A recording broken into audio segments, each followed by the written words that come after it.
The title of this video is How the World is Organized, and I'm going to be talking a lot about this, so please subscribe to the channel because I can't cover everything in one video.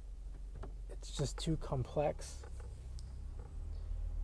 But the world is organized in, first and foremost, it's based on an evolutionary scale. And most people don't realize what real evolution is. Real evolution is the evolution of the soul.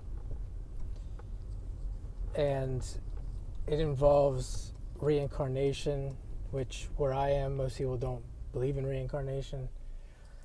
And it starts in let's just say that in the early stages, the evolution of the soul is in matter such as minerals, plants, rocks, things of that nature. And evolution is a spiraling movement, upward movement. You could say, for lack of a better term, upward movement through the animal kingdom, including insects and things of that nature, through the animal kingdom, up through the human, up into human evolution, and then beyond from there. And I want to just stick with that for now, and specifically focus on human evolution. And within human evolution, and again, I'm not sure if I mentioned this, but we're talking about consciousness. If you don't know what consciousness is, a lot of these things you can research on your own. A lot of people, just like astrology, they don't believe in consciousness because they think there's no proof for consciousness. Because physically we can't open up the brain and find consciousness. We can't find the soul, things like that. But yeah, in the human evolution, we could also loosely divide humans into two categories: the spiritual and the physical. And when I say spiritual, I mean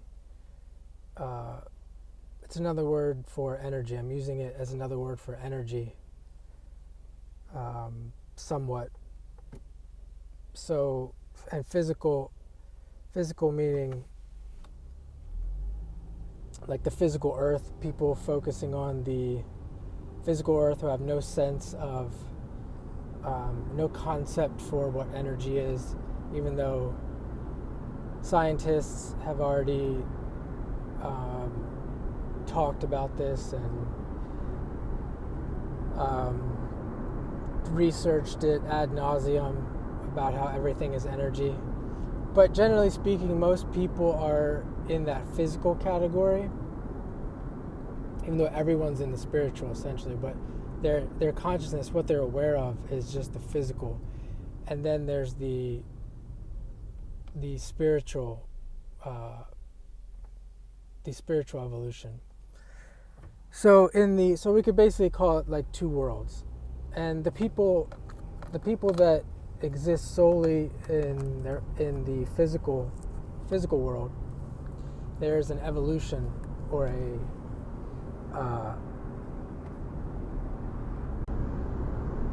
there's an upward movement according to them, and that's how the world is organized. That's how the modern world is organized, where things like climbing the corporate ladder, getting a bigger salary, getting a better looking or a better companion, growing your family, getting a family, having a lot of kids, things of that nature. That is the achievements, these physical achievements, buying a better car. So it's like, or buying a bigger house. It's like you buy a nice, let's say you get a Honda, and then from then on you can't in this structure, it's like, well, I got to get a Lexus the next time. That's that constantly moving upward. To them, that's what evolution is. That's what improving and moving upward is. And then in the spiritual world, moving upward is becoming closer to the source or closer to God, and then perhaps at a lower level it's self-improvement, self-actualization,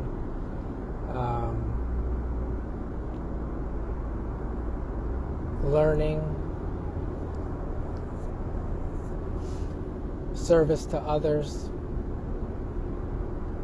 things like that. So I call that the real world. That's the real world. And then there's the fake world.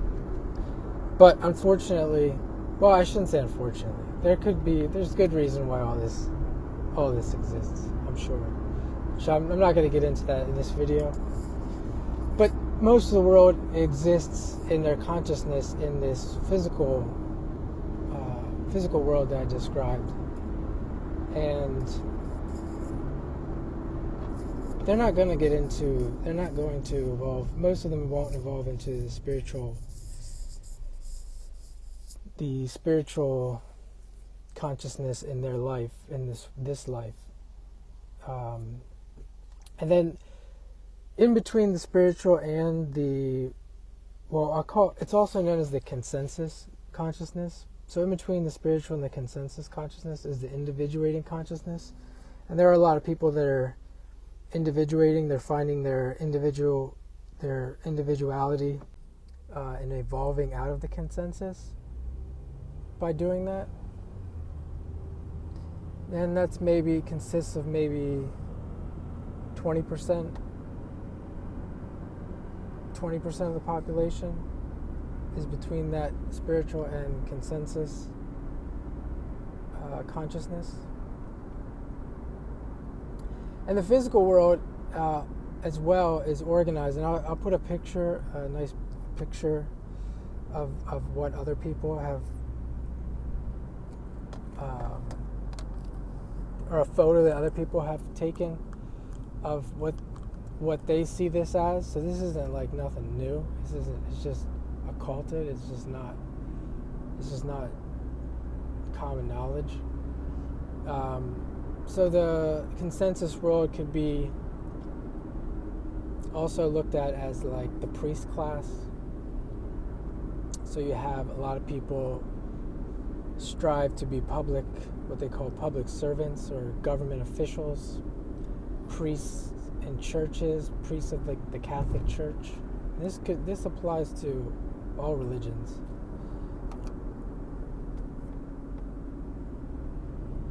You have the police force, security, that's maintaining all of this. Bankers are part of this.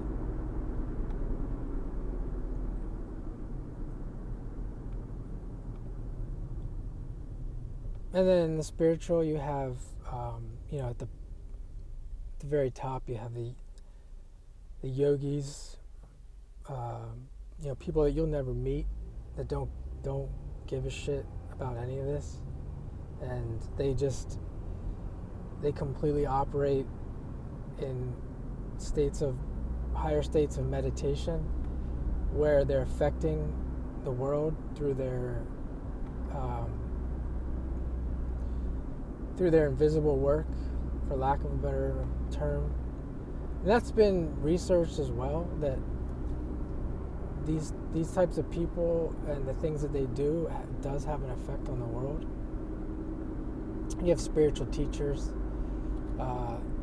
So there's a hierarchy in the spiritual organization, right? You have high-level spiritual teachers that are truly just there for service. They're in a state of unconditional love. And then you've seen these people in the spiritual other spiritual stages where they have their downfall where they get into their ego, and they become aware of things, and then they start teaching it, and then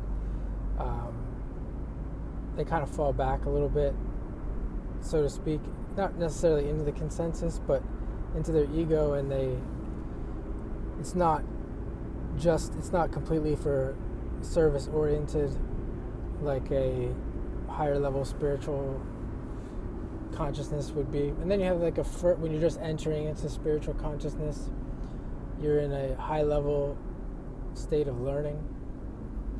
You're learning at an extreme rate. You might be into things like astrology, meditation, yoga. And then even in the consensus state, you have religions where people have no concept for religion at all. And these could be people that are even involved in religion. They're just kind of going through the motions. And they're just now coming to a realization of a God or a higher source of power.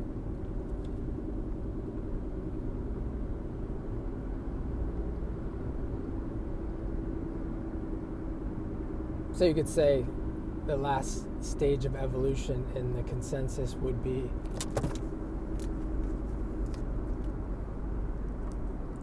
somebody who's a high-level government official, could be someone could be a deacon of a church, a bishop, a priest, etc.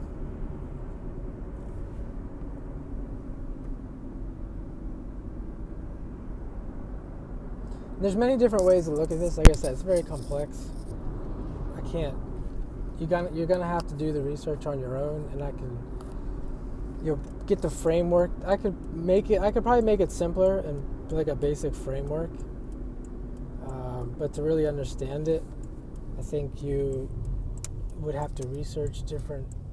They call it synchronicity. Is that what I'm thinking of? Syncretism. I heard a guy call it syncretism, where it's the study of. I'm just going to put this down. It's not working. The study of a bunch of different things. I think it is, and then that way you can have a really holistic understanding of things. So you're kind of a jack of all trades. But yeah, that's how the world is organized. And if you're getting this message and you appreciate it and you somewhat understand it, then you're probably, and it sticks with you, you're probably not in the consensus world. I mean, you're in the world. It's like when Jesus would say, be in the world but not of it. These people are literally of the world. And the more and more I study this, it seems like they are firmly of the world. Like they are, like in terms of reincarnation, it's like their consciousness wants to be here. They're here they're like protectors of this world. It's like a guy, like I have a neighbor or neighbors who like have their little house and they have some wooded property behind it, or things like that, and they're all taking care of it really nicely. It's like they are here specifically. One of the reasons why they're here specifically to take care of that piece of earth. And they take a lot of pride in it. That's what I mean by that they're like of this world. And I don't have their astrology, but I bet it would have like a lot of earth. And I don't see, as an astrologer, I don't see that much earth. I see it in the people that I study, like people I know, but like clients coming to me, I rarely see people with a lot of earth who are voluntarily paying me to look at their birth chart.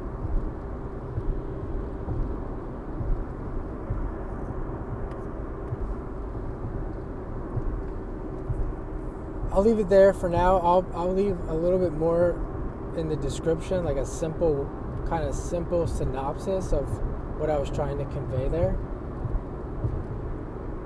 And stay tuned. I will definitely be doing more videos on this. And if you study astrology, you will definitely come to a better understanding of this. Because I think that, I don't know that it's essential that you have to understand astrology to understand this, but it definitely helps.